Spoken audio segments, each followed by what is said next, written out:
panutan para salaf terdahulu ketika dakwah mereka mendapatkan ujian. Apakah ada penurunan tensi dakwah dari para ulama pada masa itu, dan adakah kata-kata syar'i yang sedang banyak dibicarakan diganti sementara waktu terlebih dahulu, tujuannya agar dakwah tidak semakin dibenci kala itu? Mohon jawaban dan nasihatnya.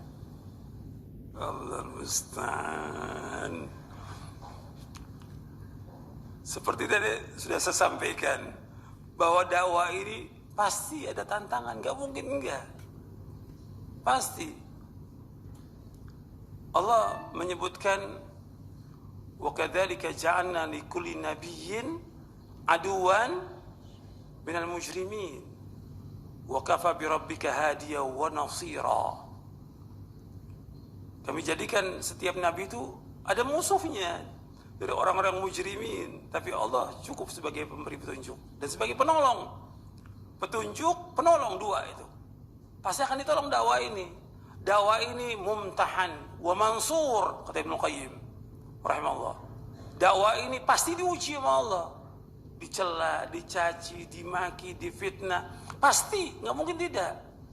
Tapi dakwah ini pasti ditolong oleh Allah, pasti. Dan Allah pasti akan menolong dakwah ini, pasti. Allah berjanji dalam Al-Quran, nggak mungkin Allah menyalahi janjinya. Wa kana haqqan alaina nasrul mu'minin. Dan wajib atas kami, kata Allah, untuk menolong kaum mukminin. Dan Allah mengatakan juga, inna lanansuru rusulana walladzina amanu fil hayatid dunya wa yawma yaqumul ashhad. Kami akan tolong orang-orang yang beriman dan rasul-rasul kami. Kami akan tolong rasul kami dan orang beriman di dunia dan nanti di akhirat. Dakwah pasti tolong. Antum lihat perjalanan dakwah para anbiya wa rusul, dapat ujian, tapi nggak dirubah itu. Kalimatnya tetap dakwah tauhid, tidak boleh berbuat syirik, jangan mengikuti nenek moyang, tetap itu nggak berubah. Semua nabi dan semua rasul nggak berubah, jangan dirubah. Seperti Nabi SAW menyebutkan kullu bid'atin dhalalah wa qudratan finnar. Nabi yang bersabda SAW jangan dirubah. Ini hadis Nabi. Kenapa harus takut? Kenapa harus takut? Dakwah pasti ada musuhnya, pasti. Itu nas Al-Quran, nggak bisa dirubah, pasti. Dan mereka mengadakan makar untuk menghancurkan dakwah ini. Tapi Allah menyebutkan bagaimana? Yuriduna liyutfi'u nurallahi biafwahihim wallahu mutimmu nurihi walau karihal kafirun. Mereka berusaha dengan mulut mereka itu untuk memadamkan cahaya agama Allah. Allah akan sempurnakan agama ini, pasti. Itu harus yakin, orang beriman yakin. Nggak usah takut. Cobaan, ujian dalam dakwah pasti. Dan makar mereka nggak akan membahayakan kita, sama sekali nggak akan membahayakan. Allah sebutkan dalam surah Ali Imran, wa in tasbiru wa tattaqu la yadurrukum kaidum syai'a. Seandainya kalian sabar dan takwa kepada Allah, tipu daya mereka nggak akan bisa membahayakan kita. Mereka ngomong nggak pernah berhenti terus. Sama aja seperti musuh-musuh dakwah dari zaman dulu, nggak pernah berhenti kan, mencela para anbiya, menghina, memfitnah, tapi dakwah tetap jalan, nggak berhenti. Tokoh-tokohnya ada dari zaman dulu, nggak pernah berhenti. Seperti ada sekarang ini, ada beberapa tokoh mengatakan ini Wahabi, Salafi, pintu gerbang teroris, kata mereka. Gak ada masalah. Lebih dari itu pun dia ngomong gak ada masalah. Wa in tasbiru wa tattaqu la yadurrukum kaidum syai'a. Seandainya kamu sabar, takwa kepada Allah, enggak akan bahayakan. Ocehan mereka, tulisan mereka, rencana mereka. Kan kita Allah yang merencanakan semuanya. Apa semua rencana mereka pasti berarti? Tidak mungkin. Tidak mungkin. Allah pasti akan nolong kita, pasti.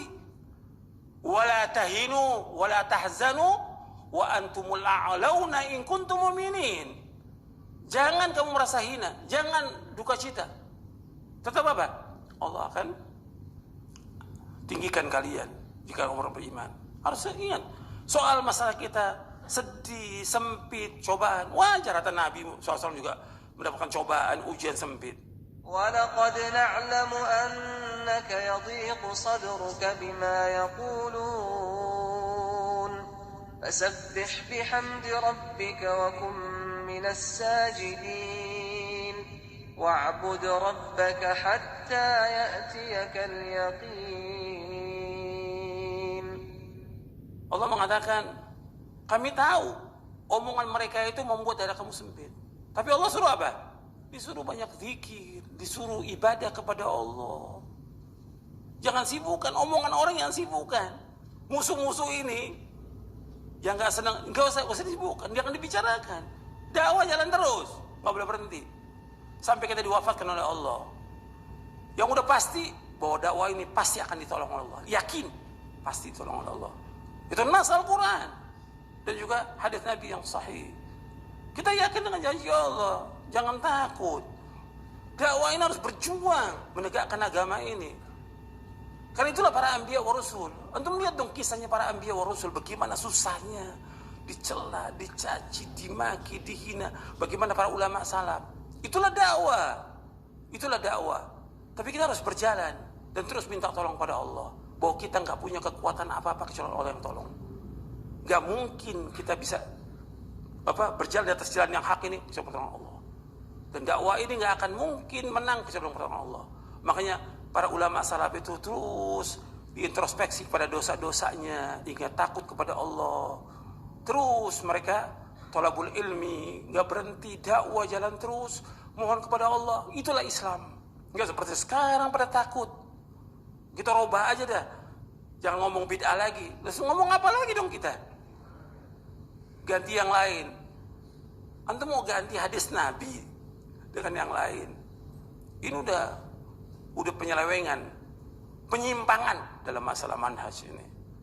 Makanya kalau kita berpegang teguh, insya Allah Allah akan tolong. Pasti Allah akan tolong. Tapi kita harus sabarin terus dalam perjalanan dakwah. Allah pasti akan tolong. Gak mungkin Allah gak tolong dakwah kita, gak mungkin sudah. Pasti tolong. Tapi mengalami cobaan, ujian. Hatta Nabi Muhammad SAW kalah dalam perang Uhud. Sampai giginya ada yang gugur, luka parah di kepalanya. Itulah cobaan. Tapi kemudian menang kan.